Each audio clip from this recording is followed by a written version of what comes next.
why do you think it's important for us to feel like we're being heard? And I would argue that the meaning of life is to feel significant. And we sort of evaluate our significance in a number of different ways.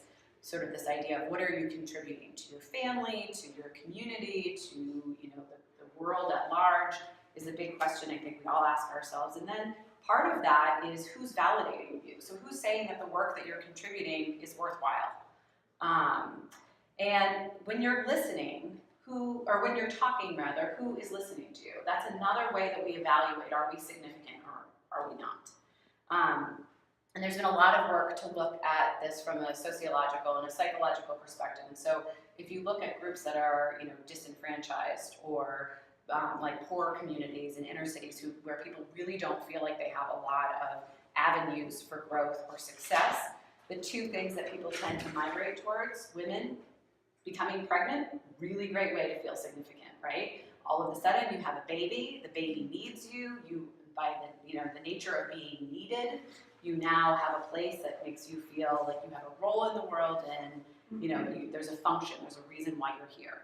For men, the violence is more of the answer. People often have said, that this idea that nobody will listen to you and you feel like you don't have any opportunities and suddenly you get a gun in your hand and everybody is listening.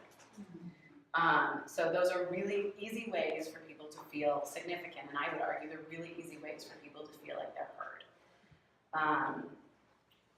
So then you sort of take this and you can apply it to all the machinations of your life, right? So promotions at work are a really great way to feel significant. Somebody's recognizing you.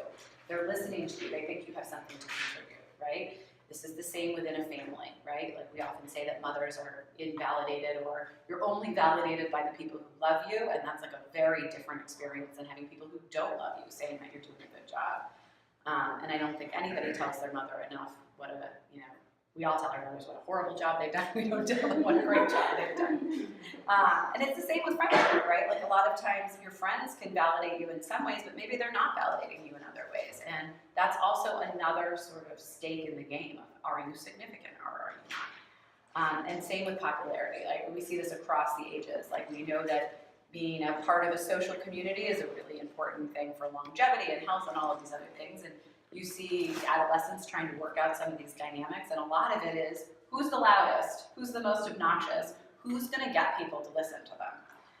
And in this culture especially, we really value those sort of like outspoken, verbose personalities more than the shy, quiet, potentially really good listener when we're younger. And I'll get into a little bit more of that